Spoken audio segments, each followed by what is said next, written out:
Primeira Epístola de Pedro, capítulo 4, verso 12 ao verso 19.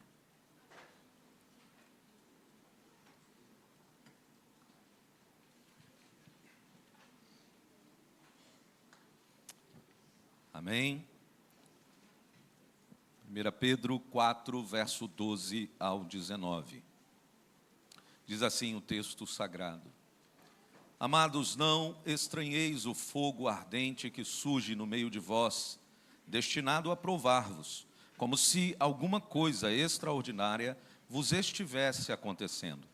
Pelo contrário, alegrai-vos na medida em que sois co-participantes dos sofrimentos de Cristo, para que também na revelação de sua glória vos alegreis exultando.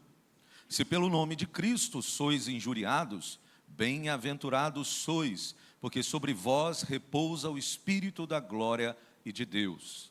Não sofra, porém, nenhum de vós como assassino, ou ladrão, ou malfeitor, ou como quem se intromete em negócios de outrem.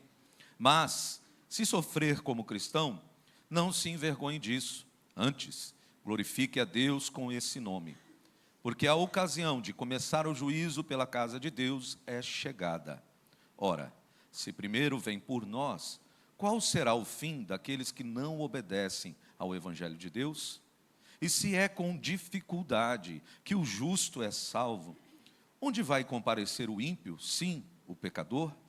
Por isso também, os que sofrem segundo a vontade de Deus, encomendem a sua alma ao fiel Criador na prática do bem. Amém, queridos? Creio que os irmãos já estejam numa longa jornada de domingos, ouvindo a respeito da nossa vida como peregrinos nesta terra, aguardando nosso maravilhoso dia de encontro com a verdadeira pátria e cidade a qual nós pertencemos. Isso aponta para uma grande verdade na vida cristã. Que verdade é essa?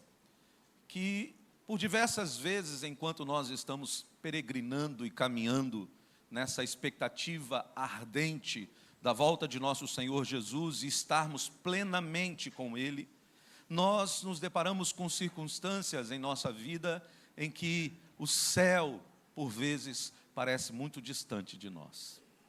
Por vezes temos essa sensação de que Ele é tão distante como se estivesse aquém, desaparecendo no horizonte da nossa esperança. E a vida cristã é marcada, sim, por vários tipos de provações, sofrimentos, angústias, e por vezes somos tentados no corpo frágil, no corpo de nossa condenação, ainda que plenamente justificados em nosso espírito, nossa alma, sofremos essas angústias enquanto ainda estamos caminhando e peregrinando. E às vezes esses dias são dias em que nós acordamos e a primeira coisa que vem sobre nós é aquela pressão das dores, das lutas, das perseguições, das angústias das nossas vidas. E às vezes elas vêm até mesmo antes de colocarmos os nossos pés no chão ao sair da cama. Se dissermos que por vezes não somos pegos com tais sentimentos, seríamos mentirosos, porque essas angústias de fato nos sobrevêm. E talvez alguns dos irmãos presentes nessa manhã estejam vivendo algo semelhante a isso. Um diagnóstico médico, uma crise familiar, uma perseguição familiar, uma falta de compreensão ou até mesmo de dificuldade de crescer no ambiente de trabalho por causa da fé, por causa do testemunho, dos princípios e dos valores cristãos, da ética do reino pelo qual nós vivemos ou deveríamos viver. Mas fato é que, para Deus, o sofrimento, a provação, tem um propósito pedagógico e para nos aperfeiçoar algo muito além.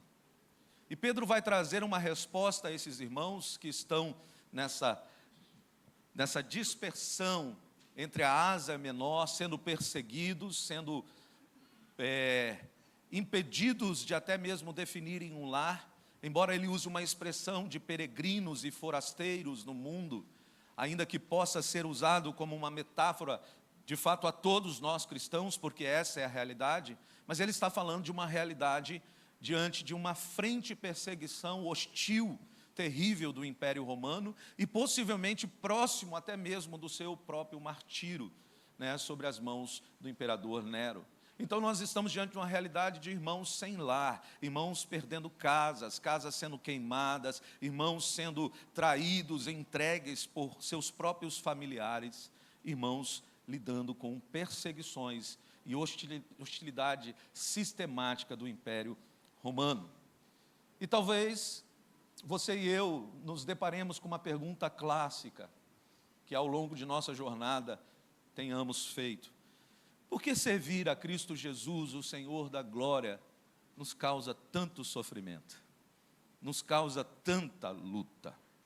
E de fato é essa resposta que Pedro tem para esses irmãos que estão dispersos, lutando, peregrinando, assim como nós, estrangeiros a esse mundo, mas recebidos no reino de nosso Senhor. E é sobre isso que eu quero falar nesta manhã com os irmãos, sobre a resposta que Pedro dá aos irmãos e a nós, como todo esse povo de Deus eleito entre todas as épocas, gerações, até que se complete esse número que Deus já, desde a eternidade, estabeleceu. Volte seus olhos para o verso 12, a gente vai perceber que Pedro tem uma palavra pastoral, mas ao mesmo tempo ele traz um ensinamento que na maioria das vezes não é o que gostaríamos de ouvir.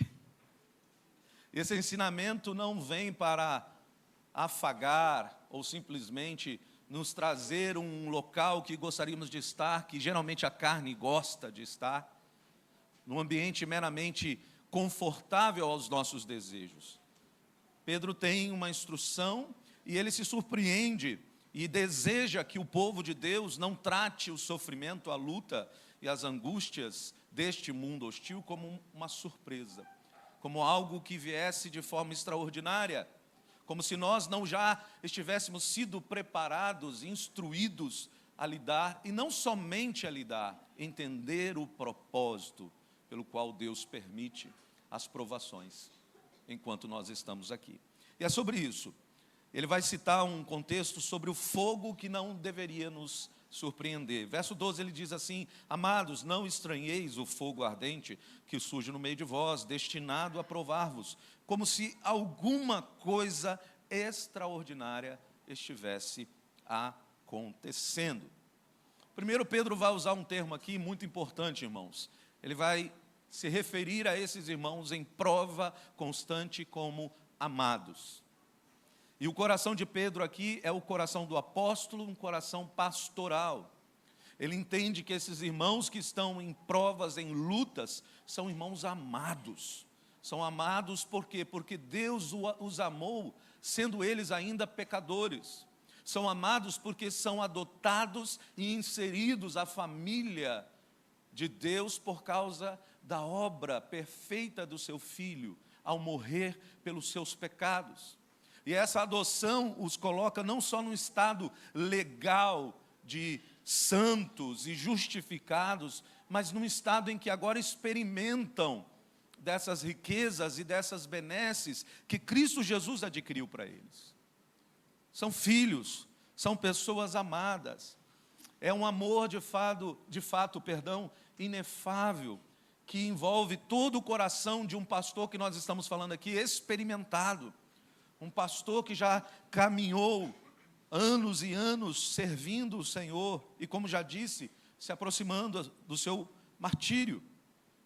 E o fato é que ele prepara o coração, lembrando-os de que eles estão debaixo do amor de Deus, para os preparar para uma mensagem difícil, para que eles compreendam a respeito do propósito do sofrimento.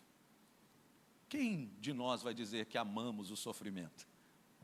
Na verdade, a Bíblia não vai incentivar uma teologia do sofrimento como se nós devêssemos buscá-la intencionalmente. Mas, ao mesmo tempo, a Bíblia vai tratar que nós não devemos nos surpreender a respeito do sofrimento. Tanto não devemos buscá-lo, quanto também não devemos nos surpreender a respeito disso. Pedro usa um termo afetuoso, que demonstra de longe um desejo de aumentar as aflições do povo de Deus, mas sim de prepará-los, para que eles de fato percebam o que Deus tem como propósito. Primeiro ponto, ele usa a expressão fogo ardente. E isso tem algo a ver, porque a natureza desse fogo ardente cumpre um propósito fundamental para a nossa vida como cristãos. Ele usa um termo que era muito comum aos ourives, aos metalúrgicos, se assim nós podemos dizer, uma expressão cunhada e mais conhecida para nós atualmente, do mundo antigo, tratando-se da maneira como eles colocavam os metais preciosos naquilo que nós conhecemos como crisol ou cadinho, que é uma espécie de forma ou refratário, onde era colocado ali o mineral para ser purificado, em uma temperatura altíssima, em que as escórias, as impurezas, tudo pudesse subir à superfície para que pudesse ser removida e permanecer um metal limpo, ali onde havia reflexo pleno. E isso poderia continuar por vezes durante dias, principalmente no emprego de ferramentas do primeiro século da igreja cristã. E isso aponta para uma realidade que Pedro tem em mente, de que Deus, na instrumentalidade até mesmo dos dias maus, do sofrimento, das angústias, de nossas provações, Ele vai transformar esse sofrimento no cadinho, no crisol, no lugar onde Deus vai usar o sofrimento para nos purificar, para nos preparar. E por vezes nós somos capazes até mesmo de entender que Deus usa o sofrimento e permite a provação, embora não seja autor do mesmo, mas Ele é tão soberano e tão poderoso que Ele se vale inclusive daquilo que nesse mundo caído está presente para cumprir o propósito que Ele tem aos seus servos. Mas às vezes nós não estamos familiarizados ao entendimento claro do porquê, para onde Ele quer nos levar, através dos sofrimentos e das dores. Irmãos, eu não sou muito de falar de mim mesmo. Às vezes eu falo mais do meu filho, Jordan, né? Quem já está aqui pelas manhãs vê os exemplos que eu falo de como Deus nos ensina através dos nossos filhos. Mas eu louvo a Deus, e talvez você possa estranhar o que eu vou dizer. Eu louvo a Deus pelo câncer que minha esposa teve. Eu louvo a Deus pelos nossos 2 filhos, primeiros filhos, Asaf e Israel, que o Senhor os levou. Eu louvo a Deus pela doença renal crônica que Ele permitiu estar e dialisar. Eu louvo a Deus, porque se através dessas coisas Deus não permitisse transformá-las, Ele não foi o autor, mas Ele usou estas coisas, oriundas de um mundo caído, sobre um ambiente de pecado, de consequências, mas Ele usou isso como cadinho, como crisol, na minha vida e na minha família, para me ensinar e me conformar muito mais à imagem de meu Senhor e Salvador Jesus. Louvado seja o Senhor. E é essa a imagem que Pedro tem diante dele aqui. O objetivo de Deus se valer das provações na vida dos cristãos nunca e jamais será a aniquilação. Porque aquele que começou a boa obra é fiel para completá-la, mas sim de aperfeiçoá-la, purificá-la, de maneira em que cheguemos ao alvo em que Ele estabeleceu. Embora saibamos que nesta vida não alcançaremos, mas Ele há de aperfeiçoar, seja pela sua chamada em nossa morte, seja por sua vinda em seu reino completo. Malaquias vai citar esse perfil, essa característica, essa manifestação ativa de nosso Senhor, quando Ele diz no capítulo 3, verso 2 ao 3, Ele é como fogo de ourives e como sabão de lavandeiros. Assentar-se-á como fundidor, purificador de prata, purificará os filhos de Levi e os refinará como ouro e prata. É um fogo intencional, porém um fogo controlado e com um propósito redentor que Deus opera em nossa vida. Mas Pedro vai usar a expressão, não estranheis. Literalmente, o termo aqui que Pedro está usando é, não sejam estrangeiros, não sejam estranhos diante disso. Não fiquem perplexos, surpresos, mas Deus, por quê? Essa é a expressão que Pedro tem em mente. Porque estou passando por essa dificuldade? Por que agora surgiu isso no meu trabalho? Por que agora meu filho, minha filha está lidando com essa crise desde quando entrou na universidade? Por que agora essa doença? Por que agora esses familiares que estão me rejeitando por causa da fé? Por que eu não estou sendo promovido no meu ambiente de trabalho? Porque eu estabeleci claramente meus princípios, minhas éticas, de que não vou sonegar, de que não vou mentir, mas que vou manter aquilo que biblicamente é correto. Não há surpresa, irmãos. Pedro então vai confrontar de fato isso, de que o sofrimento na vida do cristão não é um intruso inesperado. Pedro é aquele que ouviu diretamente do Senhor. O discípulo não é maior do que o seu mestre.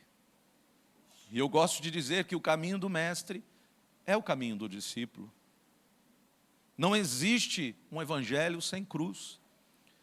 Se odiaram a mim, também odiarão a vós outros. Há uma identificação no discipulado do discípulo para com o mestre. E na vida cristã, ainda que de forma pejorativa, em Antioquia, fomos chamados pela primeira vez como cristãos, de fato é esta identificação com a pessoa de Cristo que suscita e levanta a hostilidade de um mundo que é antagônico, rebelde, contra Deus e contra toda a autoridade. E de fato nós sofremos por isso. A palavra grega aqui carrega a ideia de não tratar algo como estranho, algo alienígena, que não fosse pertencente à nossa realidade. Será que a gente fica surpreso quando o sofrimento bate à nossa porta? Como a gente fica? Como a gente se sente despreparado quando esse sofrimento bate à nossa porta. E por que isso? Porque talvez vivemos uma época de um cristianismo terapêutico. Vivemos uma época onde o evangelho foi, de fato, meramente reduzido a uma fórmula de felicidade pessoal. Eu vou à igreja porque eu me sinto bem. Amém, isso é uma verdade. Mas nós vamos à igreja porque somos convocados a prestar adoração àquele que é único, digno, majestoso de ser adorado.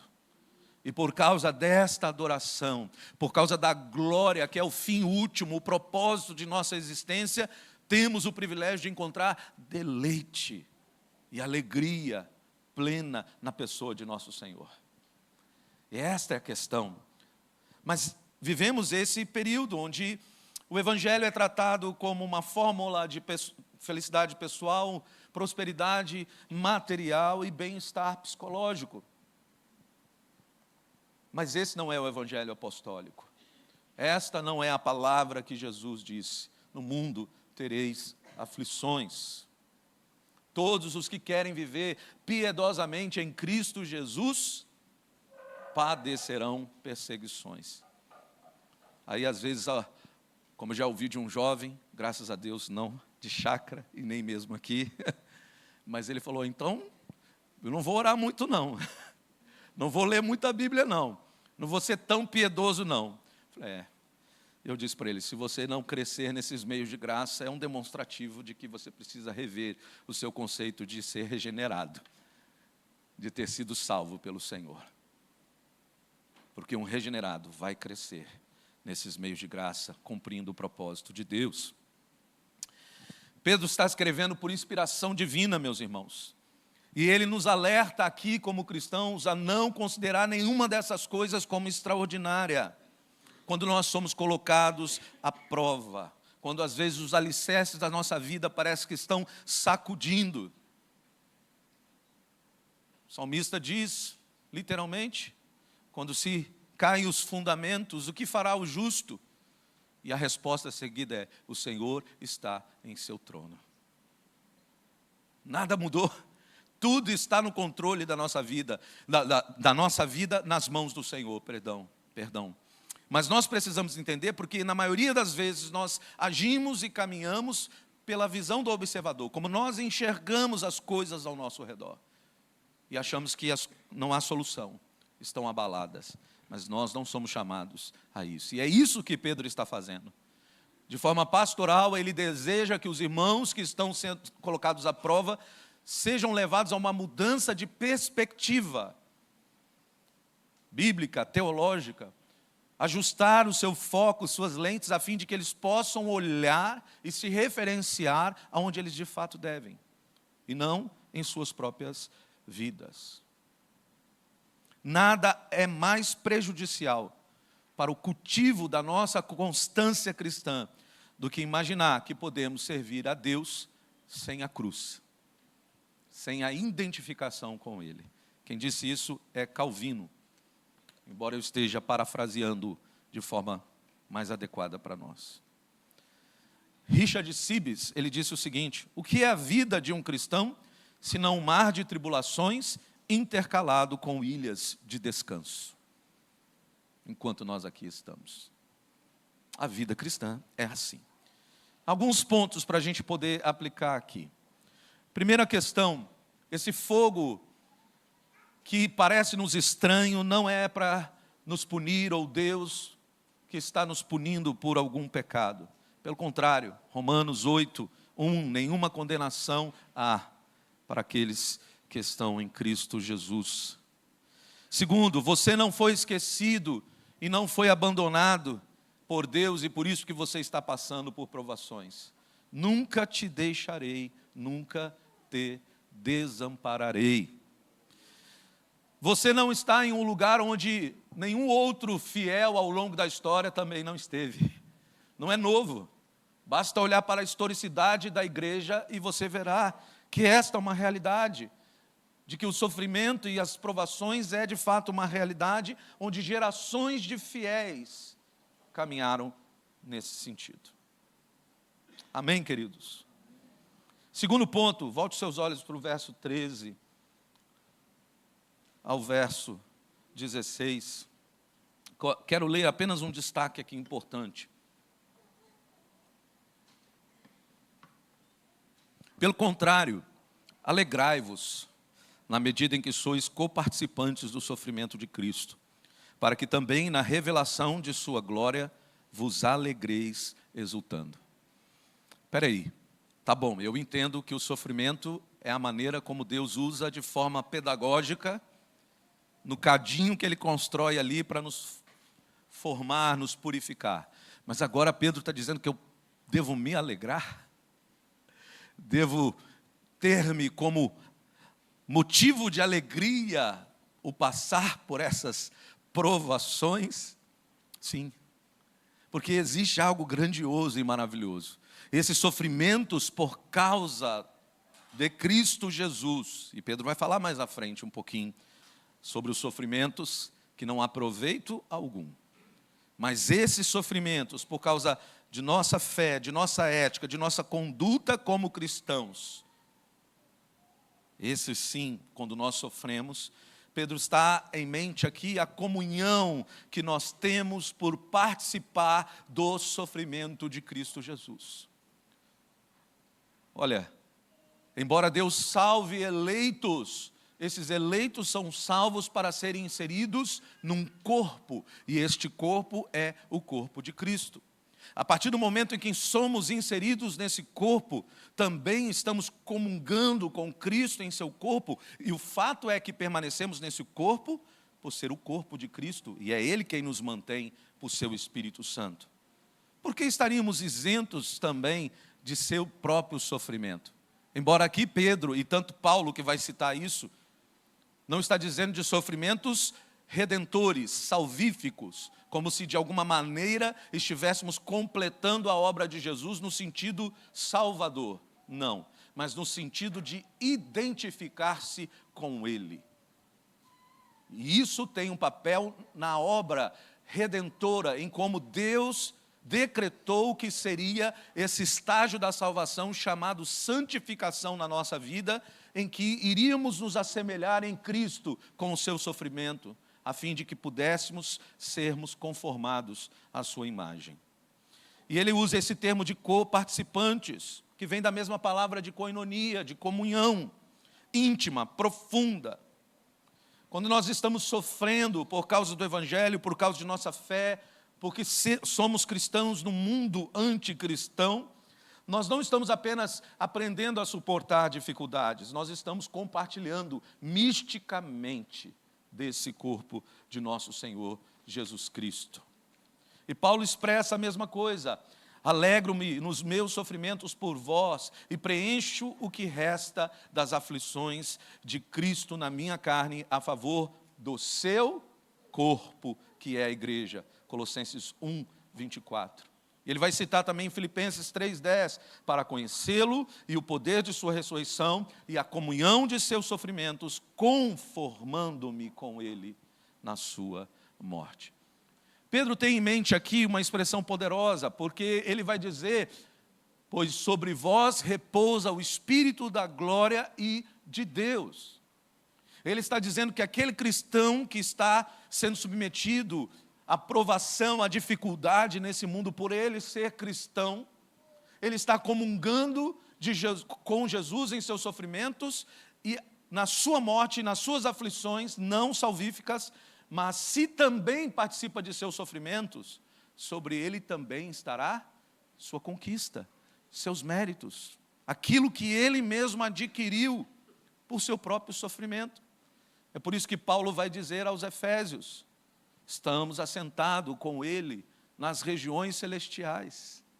Todas as bênçãos, toda a sorte de bênção nos foi dada com ele, pelo seu próprio mérito, por sua própria conquista. Então, quando nós sofremos pela causa do Evangelho, certamente desfrutamos de toda a conquista e de seus méritos que são derramadas sobre nós. Sofrimento por Cristo, meu irmão, não é uma desgraça a ser evitada. É um privilégio que vai redundar em glória. Quantos de vocês aqui já não ouviram ao longo dos anos pessoas que começaram a servir e a caminhar e falaram: ah, não, comecei a ir para a igreja, os problemas aumentaram, nada mudou, não vou para a igreja mais não. Eu já vi muitos. E talvez tenha aquele que não saiu da igreja, mas sempre está desanimado, sempre está reclamando, sempre está questionando, e não consegue enxergar a beleza que é sofrer pela causa de Cristo. Porque a nossa leve e momentânea tribulação produzirá em nós um eterno peso de glória. Qual o grande problema? Nossa perspectiva está errada. Nossa visão está ensimesmada nas circunstâncias. Mas a fé que nos foi legada, entregue, os méritos de Cristo que estão depositados, sua riqueza incomparável, apontam para uma outra realidade. E precisamos ajustar a nossa perspectiva. Pedro usa uma expressão: Espírito da glória sobre vocês repousa. E ele está tomando emprestado uma expressão do Antigo Testamento, uma expressão do tabernáculo, da glória de Deus que repousava sobre os querubins na arca. Nós fomos feitos por esse Espírito Santo templo. Juntos somos essa casa onde Deus habita, e é sobre esta casa que a glória dele repousa. João, em sua epístola, diz: vós todos tendes a unção do Santo. Estamos selados, estamos ungidos, a glória de Deus nos é dada por causa dos sofrimentos de nosso Salvador, repousando sobre nós. Pedro e João, depois de terem sido chicoteados, flagelados, eles saem com alegria, louvando ao Senhor, porque se viram dignos de sofrerem afrontas por causa do Senhor. Não corra, não evite, Glorifique a Deus na luta que você está passando, porque você sabe que o seu Deus é fiel a Ele próprio. Ele não é fiel a mim, Ele é fiel à palavra dEle, ao que Ele jurou em seu próprio nome, de que Ele vai completar essa obra. Se Deus começou a fazer uma obra na vida do seu filho e sua filha, e hoje você se encontra, talvez em momentos de desespero, vendo a conduta e o parecer daquele sobrinho, daquela sobrinha, se Deus começou a obra, Deus vai completá-la. Até o final, ore, glorificando a Deus. Ore para que Deus, em meio a esse sofrimento, te faça crescer ainda mais diante da presença dEle. O que isso traz para nós como aplicação, meus irmãos? Uma grande verdade. Primeiro, que nós precisamos estar dispostos, inclusive, a sofrer uma certa perseguição e morte social nesse mundo hostil. Quando os meus valores, os seus valores bíblicos se tornam, diante desse mundo e das pessoas ao nosso redor, como retrógrado, como intolerante, ultrapassado. Morte profissional. Sofrer por Jesus envolve isso também. Quando a sua ética cristã impede de você crescer, impede de você manter o seu trabalho por conta de questões corruptas e escusas dentro das empresas. Isso aponta para realidades da nossa vida. O cristão precisa manter essa ética. Mas evangelista, se eu não fizer o que a empresa me diz, eu vou perder o seu emprego. O que mais vale? Perder o emprego ou não obedecer ao Senhor da glória que lhe deu a vida? Se aquilo que leva em consideração perder o seu emprego vai contra o caráter santo e pleno do Deus que te amou e te salvou, mais vale obedecer a Deus do que aos homens. E às vezes, como cristãos nesse mundo, queremos nos eximir desse tipo de sofrimento. Queremos simplesmente abraçar aquilo que é conivente.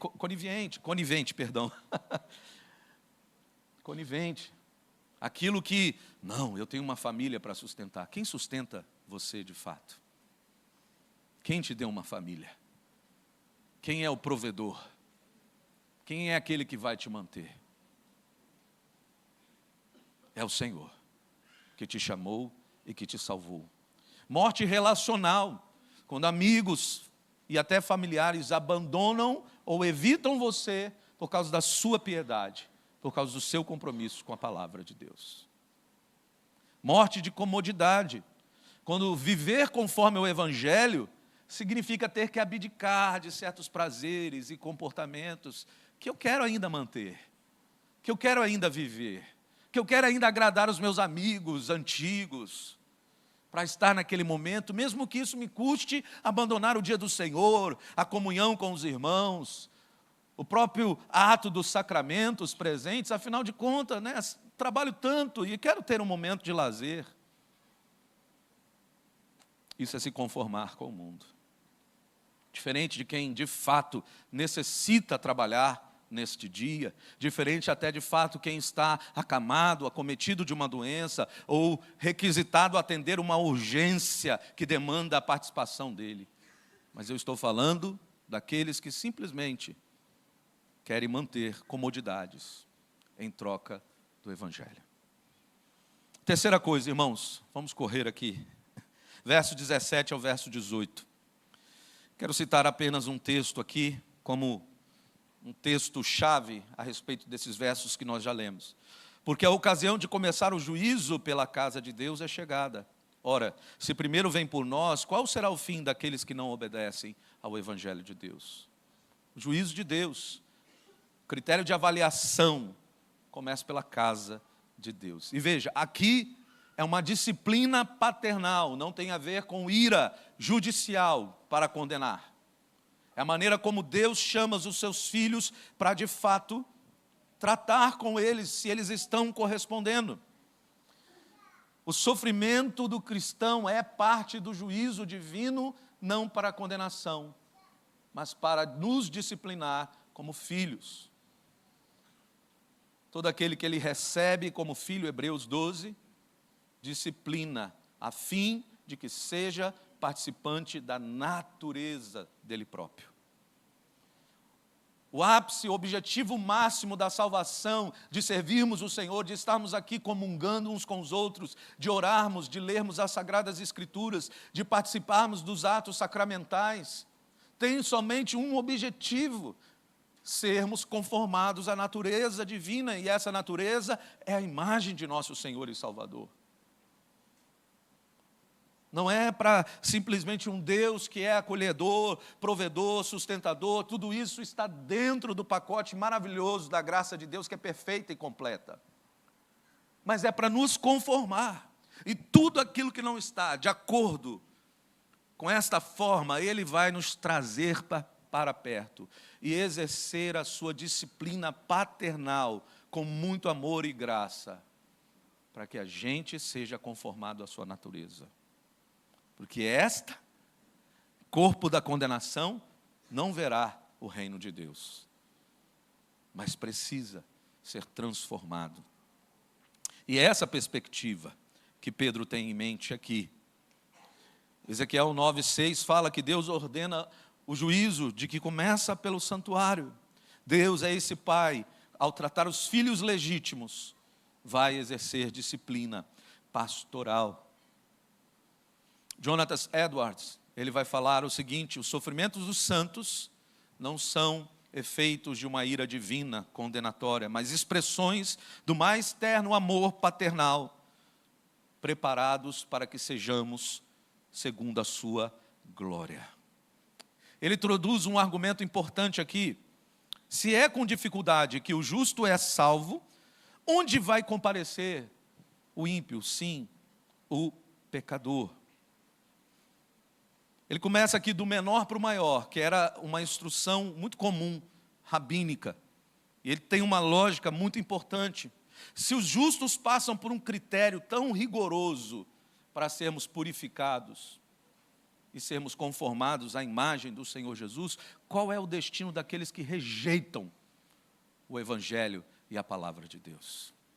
Isso tem implicações claras. Se a minha salvação e a sua salvação custou o sangue de nosso Senhor e Salvador, custou tudo que Ele foi submetido, a fim de que recebêssemos os seus méritos, se tal foi o preço pago por nós, e isso aqui é tratado com dificuldade, não no sentido de incerteza daquilo que nos foi dado, mas sim do custo, da intensidade, do processo, daquilo que foi realizado na cruz e na vida de nosso Salvador, para garantir a nossa salvação. Imagina então o ímpio, sim, o pecador.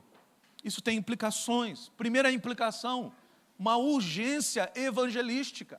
Se nós entendemos o preço disso para conosco, que é custoso e ainda assim estamos sobre dificuldades, embora uma dificuldade mantida pela fidelidade de Deus, para que alcancemos o processo, imagina aqueles ainda do Senhor, eleitos, espalhados, como Paulo ouviu, há muita gente, há muito povo nessa cidade, há muito povo ainda em Jardim Camburi, bairro de Fátima, há muito povo em Jardim da Penha, há muito povo. Se nós ainda estamos lidando com esse sofrimento, sabendo que estamos sendo purificados, não condenados, imagina aqueles que ainda precisamos pregar o Evangelho, precisamos ir até eles. Isso aplica também para nós uma santa reverência, de que não podemos brincar com o pecado, não podemos tratar levianamente a respeito da nossa santificação. Não é algo pontual, é algo que é uma ordem e deve ser intencional todos os dias da nossa vida. O caminho é uma porta estreita, é um caminho estreito, é uma porta estreita. O reino de Deus. Não por nossas forças, mas pelo custo do processo que foi dado por Deus. Isso nos traz consolo também, irmãos, de que é amor de Deus por nós. Por sermos filhos legítimos de Deus, Ele está dizendo: eu te amo e não vou te abandonar. E por não querer te abandonar, eu vou te submeter a qualquer processo que seja necessário para que você seja mais semelhante ao meu filho. para que esse processo caminhe. Isso não faz de Deus mal, isso faz de Deus um pai autêntico. Um pai que não estabelece disciplina. E veja, disciplina nem sempre é uma questão de bater. Disciplina é estabelecer limites, é estabelecer valores, é estabelecer um campo de ação. O pai que não estabelece limites aos seus filhos, o entrega a si mesmo. E Deus usa essa linguagem quando Ele fala ao homem que é entregue aos seus desejos como o maior juízo que pode exercer contra um homem. Entregá-lo aos seus próprios desejos. Deus te ama, não vai te entregar a si mesmo. Ele vai estabelecer limites, Ele vai executar o seu propósito. E eu termino com os irmãos dizendo no verso 19, sobre a entrega que nós somos chamados a ter a esse Criador e Pai fiel em nossa vida. Pedro usa um termo, encomendem. E o termo aqui é financeiro. Ele está dizendo, entregue como que fosse um depósito. Quando você faz um depósito num banco, você bota o dinheiro lá. E você espera que aquele dinheiro esteja guardado, seguro e talvez rendendo. Não é um tipo de coisa que você deposita e amanhã você quer retirar de novo, porque senão você não vai ver o quê? Progresso. Você não vai ver aquilo crescendo. É a mesma coisa, irmãos. Pedro está dizendo que nós devemos encomendar, depositar, entregar definitivamente nossa vida diante desses sofrimentos ao nosso Deus, Criador e Pai de nossas vidas. Crendo e confiando plenamente. Jesus usou essa mesma expressão na cruz. Pai, a Ti entrego, ou em Tuas mãos entrego o meu Espírito. Está confiado, está depositado nas mãos daquele que de fato pode cumprir todas as coisas. Primeira coisa que Pedro vai aplicar, 2 fundamentos. Primeiro, pistos, fiel. Por que devemos encomendar? Porque Ele é fiel, é absolutamente confiável, é incapaz de quebrar as promessas, de falhar com os seus filhos, porque Ele jurou em seu próprio nome. Ele nunca fica sobrecarregado, Ele nunca vai dizer, cheguei no meu limite, não dou conta, está aqui, te devolvo. Ele vai até o fim, Ele nunca esquece de suas promessas. A pessoa talvez que mais nos ama é o nosso cônjuge, se você é casado, mas ainda assim eu esqueço de minhas promessas para com a minha esposa e ela para comigo, porque essa mente falha. Eu falho, mas Ele não. O guarda de Israel não dorme em favor de nossas vidas. Ele é o Criador, Ele nos criou, Ele sabe exatamente como nós funcionamos, Ele sabe exatamente qual é a equação correta, Ele sabe exatamente do que nós precisamos. Você e eu não sabemos. A gente olha para as coisas, para os bens materiais, para as circunstâncias e falamos, eu preciso disso, eu necessito disso. Não, você não sabe. Ele sabe do que você necessita. Por isso, contentamento não tem a ver com o que você precisa, mas com o que você já tem e está satisfeito nele. Louvado seja o Senhor.